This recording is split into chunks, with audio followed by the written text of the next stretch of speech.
Hello, c'est Marianne et bonne année 2020!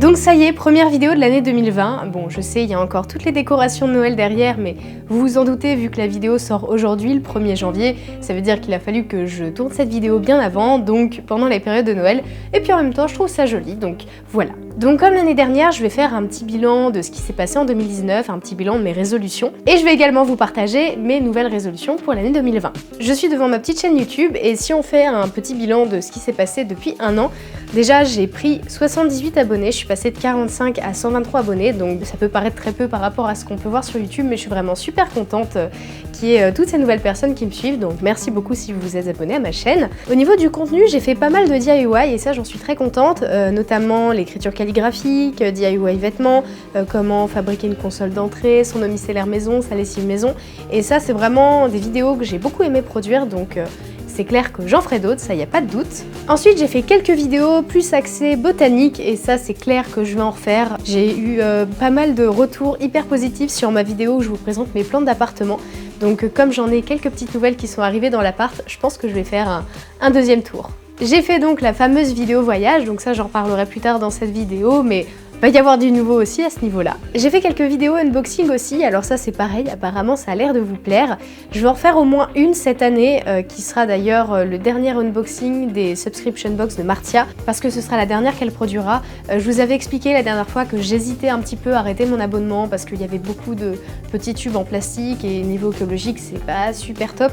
Comme il s'agira de la dernière subscription box qu'elle va faire, je me suis dit que j'allais pas arrêter mon abonnement juste pour une boîte, et que j'allais aller jusqu'au bout. En plus, vu que ce sera la dernière, il y aura peut-être sûrement des petits trucs un peu différents, donc j'ai quand même hâte de voir ce que ça va donner, et je vous ferai évidemment une petite review en vidéo. Et ensuite, j'ai fait quand même quelques vlogs, alors beaucoup moins que l'année 2018 évidemment, puisqu'en 2018 j'avais vlogué tout au long de l'année, mais je trouvais ça super cool de faire des petits vlogs occasionnels comme j'ai fait notamment pour le week-end en Bourgogne qu'on avait passé entre amis, qui était un super chouette week-end, et l'adoption de notre deuxième petit chat, Ori. Et d'ailleurs j'en profite pour vous dire que maintenant entre les deux, ça se passe beaucoup mieux. Yuki ne râle plus du tout, on les voit jouer assez souvent ensemble. Pour l'instant, Ori, on peut pas trop la caresser, elle se laisse pas trop encore approcher, etc. Mais elle est curieuse, donc elle vient quand même nous voir, elle reste pas tout le temps planquée. Donc ça, c'est hyper positif, et je pense qu'à terme, par imitation aussi de Yuki, elle va finir par se laisser un peu plus câliner, je pense, et j'espère, on verra bien. Alors, maintenant, je vais faire un petit point sur mes résolutions de l'année passée. Donc, parmi mes objectifs 2019, je m'étais engagée pour faire 2 vidéos par mois minimum sur cette chaîne. Chose que j'ai tenue, même s'il y a eu quelques fois où il y a eu des petits retards de un jour ou d'une semaine des fois, grand maximum. Mais en gros, j'ai quand même réussi à garder ce concept de 2 vidéos par mois. Donc j'ai maintenu ma promesse et je suis très contente. En deuxième résolution, je me suis dit que je voulais continuer sur cette voie du minimalisme. Je pense que j'ai plutôt réussi, même si cette notion était quand même un peu vague. Disons que de manière générale, je fais hyper attention et je me pose beaucoup plus de questions maintenant quand je cherche à acheter quelque chose, et je pense pas qu'on soit à 100% parfait encore au niveau des objets qui sont dans notre appartement. Je pense qu'il y a encore un petit peu de tri à faire, mais on est sur la bonne voie du minimalisme, je pense. La troisième, c'était de consommer plus écologique. Ça c'est pareil, je pense qu'on s'est vraiment amélioré, même si évidemment on a encore beaucoup de chemin à faire. La quatrième résolution que j'avais prise, c'était d'aller au cinéma minimum 3 fois par semaine. Et là, le verdict est tombé, clairement je ne l'ai pas fait. J'ai pas fait le calcul, mais à mon avis, je pense que cette année, je n'ai pas été assez au cinéma pour rentabiliser ma carte, donc il faudrait que j'arrête. Ma cinquième résolution, c'était de lire plus de livres. Alors clairement, je pense que depuis l'année dernière, j'ai rempli cette tâche, il n'y a pas de souci, mais j'en ai pas lu assez. Et j'avais vu sur une des vidéos de Matt Davella, qui est un youtubeur américain qui fait beaucoup de vidéos qui parlent d'ailleurs de minimalisme. Si par exemple, on se fixe un objectif de lire des livres, faut pas se dire je veux lire plus de livres, il faut se dire je veux lire un livre par mois, un livre tous les 2 mois, un livre tous les 3 mois, ou plus d'ailleurs, enfin ça dépend de ce que vous pouvez et ce que vous voulez, mais il faut voir au plus court terme parce que sinon c'est des objectifs qu'on tient pas. Mon 6e objectif, c'était de voyager, et j'étais donc en Thaïlande avec des amis l'année dernière, c'était hyper cool, et je considère donc que ce point est rempli. Ma 7e résolution, c'était d'aller au coiffeur plus régulièrement, tous les 3-4 mois, chose que j'ai respectée, je suis hyper fière de moi. Ma 8e résolution, c'était de travailler sur un projet de fiction. Et j'ai rempli cette tâche, je suis super contente. Vous pouvez d'ailleurs le voir, j'ai fait en fait un travail d'animation d'un petit poisson sur une vidéo Rose Carpet qui est sortie, qui parle du réchauffement climatique. et que vous pouvez aller voir, je vous mets le lien dans le petit i. Et ma 9e résolution, c'était de voir ma famille plus souvent. Et ça c'est fait, je pense. En tout cas, je suis très contente d'avoir pu les voir bien plus souvent que l'année précédente et j'espère que ça sera encore mieux l'année prochaine. On va passer à mes résolutions pour l'année 2020. Pour reprendre une de mes précédentes résolutions, j'aimerais lire un livre tous les 2 mois à peu près pour lire en moyenne à peu près 6 livres du coup dans l'année.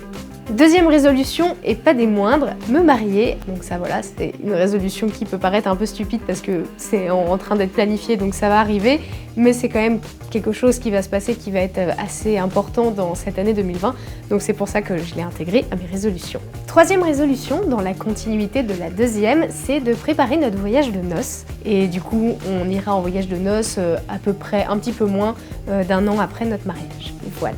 Ma 4e résolution, c'est de continuer de m'améliorer d'un point de vue écologique. J'estime qu'on a toujours plus à apprendre et j'aimerais par exemple fabriquer plus de produits ménagers maison, plus de cosmétiques maison, faire en sorte de manger plus local aussi et plein d'autres choses dans lesquelles je peux m'améliorer pour avoir un style de vie plus écologique. 5e résolution qui entre un petit peu en contradiction avec la précédente, c'est de voyager. C'est un petit peu notre petit plaisir coupable. Pour ma 6e résolution, en fait à Noël j'ai récupéré une machine à coudre de ma future belle-maman et du coup je voudrais reprendre la couture. Ma 7e résolution, c'est d'acheter un violon électrique. Alors c'est un projet que j'ai depuis un petit moment maintenant, j'en avais même parlé dans un précédent vlog début 2018 à peu près. Et ma 8e et dernière résolution, c'est de travailler sur des projets qui sont plus engagés écologiquement, que ce soit encore une fois en cadrage, en montage, en graphisme, en motion design. C'est vraiment, j'aimerais pouvoir avoir l'occasion de bosser sur plus de projets engagés qui se battent pour la protection de l'environnement, la protection animale, pour l'éthique. C'est vraiment un gros objectif de boulot que je me fixe pour cette année, c'est de pouvoir avoir l'opportunité de travailler sur ce genre de projet. Voilà ce qui est pour mes résolutions 2020 et maintenant on va parler un petit peu de l'avenir de la chaîne. Au niveau du rythme, je pense que je vais rester à 2 vidéos par mois parce que je peux clairement pas plus par rapport à mon travail que j'ai à côté. C'est un rythme qui me convient et j'espère qu'il vous convient aussi, même si je sais que YouTube aime bien la régularité et qu'il faudrait que je poste toutes les semaines, voire plus. Mais clairement, j'ai un travail à côté et je ne peux pas. Voilà, il faut que ça reste un plaisir aussi pour moi. Et du coup, dans ma petite liste de choses qui sont vraiment prévues, actées et que je sais que je vais faire en termes de vidéos cette année, il y aura une vidéo voyage qui va sûrement sortir autour de juin, juillet, peut-être août, grand maximum. Je vais également aussi continuer les vidéos qui parlent de préparatifs de mariage. Il va rester à peu près 4 vidéos, je pense, à tourner d'ici la fin de cette petite série, quelque part. Donc, stay tuned. Comme je vous disais tout à l'heure, je vais aussi refaire quelques vidéos sur mes petites plantes d'appartement, vu qu'il y a eu des nouvelles arrivantes, que j'ai fait des expériences de bouturage, etc. J'ai envie de vous montrer tout ça, donc j'en ferai une petite vidéo très bientôt. Et puis ensuite, évidemment, je pense vous faire pas mal de vidéos DIY comme j'ai fait l'année dernière et comme je vous disais tout à l'heure, que c'est des vidéos qui me branchent vraiment beaucoup, que j'aime beaucoup faire. J'aime beaucoup créer des petites choses avec mes mains comme ça et de pouvoir vous les partager en vidéo, c'est encore mieux. Donc je pense en faire encore plus des vidéos comme ça. Peut-être qu'aussi avec ma reprise de la couture, je vais avoir l'occasion de vous montrer quelques DIY couture, quelques nouveaux DIY couture un peu plus élaborés que la dernière que j'avais faite. J'espère pouvoir avoir l'occasion de vous montrer d'autres vidéos sur ce thème-là. Donc faire plus de vidéos créatives, en tout cas je vais continuer dans cette lancée. J'espère que ce petit programme de l'année à venir vous plaît en termes de vidéos. Moi j'espère de mon côté que je vais me tenir à mes résolutions. Si vous avez évidemment des suggestions de formats de vidéos que vous aimeriez bien voir sur ma chaîne, n'hésitez pas à me faire vos petites suggestions dans les commentaires.